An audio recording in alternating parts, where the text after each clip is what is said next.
নমস্কাৰ সকলোকে স্বাগত জনাইছোঁ মই মৃণালে এই বিশেষ ভিডিঅ'টোলৈ। আজি এই বিশেষ ভিডিঅ'টোত আমি কথা পাতিম নভেল কৰোনা ভাইৰাছৰ বিষয়ে। চীনৰ পৰা বিভিন্ন ধৰণে আহি বিশ্বৰ বিভিন্ন পৰিৱেশত বিভিন্ন ঠাইত আতংকময় পৰিৱেশ সৃষ্টি কৰিছে। অসমতো ইতিমধ্যে বহুতে কৈছে আতংকময় পৰিৱেশ সৃষ্টি হৈছে, কিন্তু আতংকিত হোৱাৰ কোনো প্ৰয়োজন নাই, সাৱধানতা অৱলম্বন কৰাৰ দৰকাৰ। এজন বিদেশী পৰ্যটকে MV মহাবাহত আহি যোৰহাটৰ বিভিন্ন ঠাইত থাকি গ'ল। সকলোৱে কৈছে যে ভাইৰাছটো বিয়পিব পাৰে নেকি। ইতিমধ্যে পৰীক্ষা নিৰীক্ষা চলি আছে, গতিকে ক'তো কাৰো দেশতো পোৱা নাই, গতিকে ভাল কথা। এতিয়া আমি আজি বিশেষ ভিডিঅ'টো সকলোৱে চাই আছে, গম পাইছে যে সচেতনতা কেনেকৈ ল'ব লাগে, কি কাৰণে হয়। কিন্তু পুনৰবাৰ মই এই ভিডিঅ'টো মোৰ ফালৰ পৰা বনাইছোঁ। আচলতে নভেল কৰোনা ভাইৰাছ কোৱা হয় যে ভাইৰাছটো বহুত গধুৰ, দূৰলৈ বতাহত উৰি আপোনাৰ গালৈ বিয়পিব নোৱাৰে। গতিকে আপোনালোক গালৈ বিয়পিবলৈ হ'লে নে আপোনাৰ সংস্পৰ্শলৈ আহিব লাগিব সেই বিশেষ ব্যক্তিজনৰ, বা কাপোৰত লাগি অন্য ধৰণে আপোনাৰ গালৈ বিয়পিব পাৰে। আৰু ঠিক তেনেদৰে আপোনাৰ হাতত লাগিলে, নাক মুখত যদি চুই দিয়ে আপুনি, আপোনাৰ শৰীৰত নভেল কৰোনা ভাইৰাছ সোমাই আপুনি সেই ৰোগত আক্ৰান্ত হ'ব পাৰে। এতিয়া কথাটো হ'ল যে কেনেকৈ গম পাম যে আমাৰ গাত নভেল কৰোনা ভাইৰাছ লাগিছে নে নাই, বা আমি কি কি সতৰ্কতা অৱলম্বন কৰিব লাগিব, আজি আচলতে সেই সম্পৰ্কে ভিডিঅ'টোত কথা পাতিম। যদি আমাৰ জ্বৰ চৰ্দি এনি টাইমটো হৈয়ে থাকে, গতিকে অন্য এটা লক্ষণ হৈছে নভেল কৰোনা ভাইৰাছৰ জ্বৰ হ'ব পাৰে, আপোনাৰ চৰ্দি হ'ব পাৰে, নাকৰ পৰা পানী ওলাই থাকিব পাৰে, বা বুকুৰ বিষ হ'ব পাৰে, লাহে লাহে আপুনি উশাহ নিশাহত কষ্ট হ'ব পাৰে, নিমনিয়াৰ যি লক্ষণ নিমনিয়াৰ দৰে হ'ব পাৰে, অত্যন্ত মূৰৰ বিষ হ'ব পাৰে।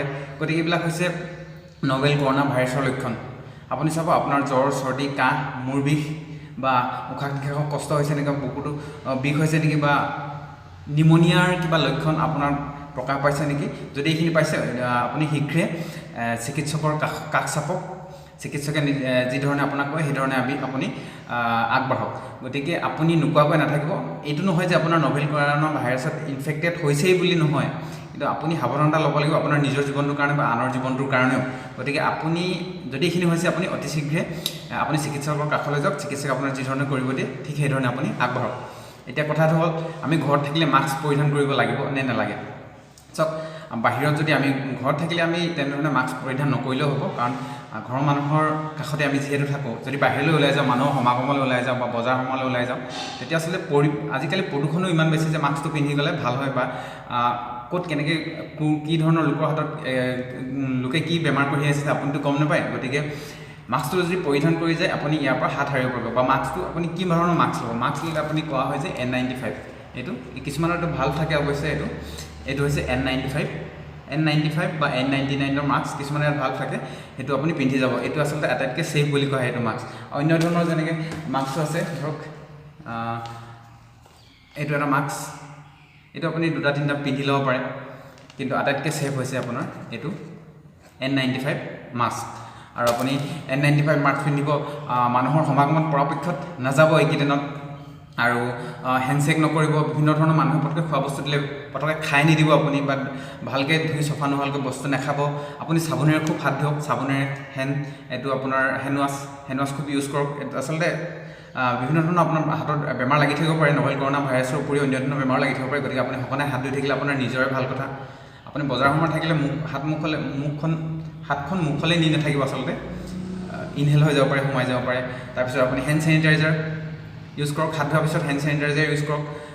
হাত যদি আপুনি ক'তো ধুব পৰা নাই, তেতিয়াহ'লে সৰু হেণ্ড চেনিটাইজাৰ এটা কেৰি কৰি আপুনি হেণ্ড চেনিটাইজাৰ যদি এনেকৈ লৈ থাকে, তেতিয়াহ'লে আপোনাৰ বীজাণু যে হাতত লাগি থাকে, হাতৰ বীজাণুটো হাততে মৰি যাব। গতিকে এইখিনি সতৰ্কতা অৱলম্বন কৰিবলগীয়া বিষয়।